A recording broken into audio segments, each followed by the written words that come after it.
The restaurant's dim glow flickered across my wife's face as I slid the photographs across the table, their glossy edges catching the candlelight. Sarah's fork froze midair, a piece of ravioli dangling like an afterthought. Her eyes, wide and unblinking, locked onto the images, grainy, undeniable snapshots of her with him. The clink of glasses and murmured laughter from nearby tables faded into a dull roar in my ears. My chest tightened, as if the air itself had turned to lead. "Explain," I said, my voice low, trembling with a rage I hadn't yet fully unleashed. The photos lay there like a guillotine, each one a slice of truth I'd spent weeks denying. Sarah's lips parted, but no words came. Her fingers twitched toward the images, then recoiled as if they burned. I watched her, searching for the woman I'd loved for 12 years. The one who'd laughed with me over late-night takeout, who'd held my hand through hospital waiting rooms. Was she still in there? Or had she been replaced by this stranger who met another man in shadowed parking lots? It started 3 months ago, with a text I wasn't meant to see. Her phone buzzed on the kitchen counter while she showered, the screen lighting up with a message from Mark, work. Meet me at 7. Same place. Innocuous enough, but the hour was wrong. Too late for a colleague. I'd stared at the screen, my thumb hovering, guilt gnawing at me for even considering invasion. I didn't check her phone. Not then. Instead, I asked her about Mark over dinner, casual as I could manage. "Oh, just a project lead," she'd said, twirling spaghetti around her fork, her smile too bright, her eyes not quite meeting mine.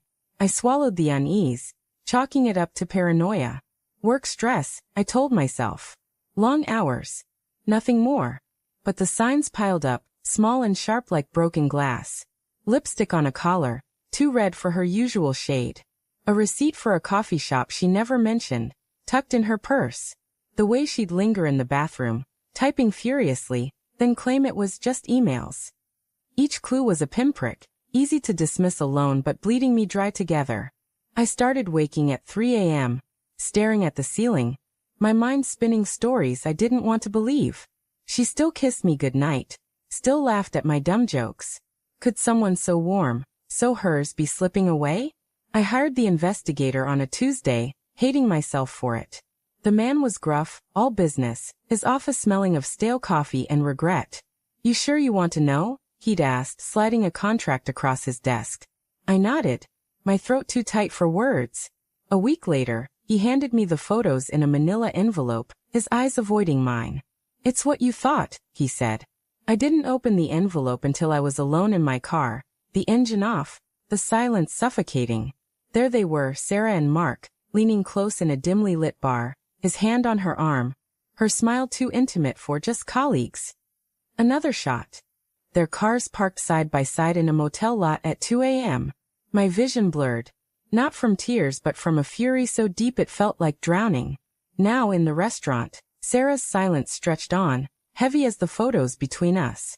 The waiter hovered nearby, sensing the tension, then backed away. "James," she finally whispered, her voice cracking. "It's not what you think." I laughed, a bitter sound that startled even me. "Not what I think. Then what is it, Sarah? Tell me I'm wrong. Tell me these." I jabbed a finger at the photos. "Are fake. Go on." My voice rose, drawing glances from other diners, but I didn't care. The world had narrowed to this table, to her pale face, to the truth she couldn't hide. She reached for my hand, but I pulled back. "Don't," I said, the word a blade. Her eyes filled with tears, but I couldn't tell if they were for me or for herself. "It was a mistake," she said, her voice barely above a whisper. "A stupid, awful mistake. I was lonely, James. You were always working, always gone." "Don't you dare." I cut her off, my fists clenching under the table. "Don't put this on me. I was building a life for us. For you." My voice shook, betrayal twisting like a knife in my gut. I wanted to scream, to flip the table, to make her feel the weight of what she'd done. But part of me, God help me, still wanted to hold her, to fix this, to pretend the photos didn't exist. She wiped her eyes, smearing mascara. "I didn't mean for it to happen. Mark, he listened. He was there when I needed someone. It wasn't love, James. It was never about love." "Then what was it?" I leaned forward, my voice low and dangerous. What was worth throwing us away for? She flinched, and for a moment, I saw the Sarah I knew, vulnerable, flawed, human. But the images burned in my mind, and the tenderness withered. It was just escape, she said, her words faltering. I felt trapped. Not by you, but by everything. The routine, the expectations. I didn't know how to tell you I was breaking. Her confession hung between us, raw and jagged. I wanted to believe her, to see her as the woman who'd once been my anchor. But the photos told a different story, one of choices, not accidents. The restaurant's hum returned, a cruel reminder of normalcy.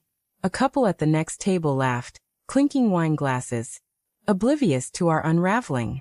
I leaned back, my anger cooling into something colder, sharper. How long? I asked. She hesitated, her gaze dropping to the table. 3 months. 3 months.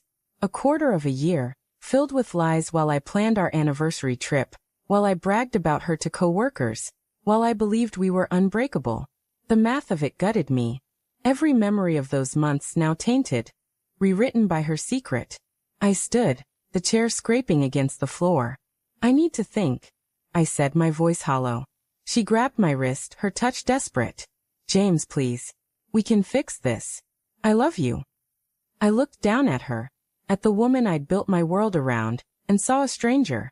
I don't know if I can love you back, I said, the words tasting like ash. I pulled free and walked out, the photos left on the table like a crime scene. Outside, the night air hit me like a slap, sharp and cold. I stood by our car, my breath visible in the October chill, and realized the twist I hadn't seen coming. I wasn't just angry at her. I was angry at myself. For not noticing her loneliness. For burying myself in work. For trusting too blindly. The photos were proof of her betrayal, but they also held a mirror to my own failures.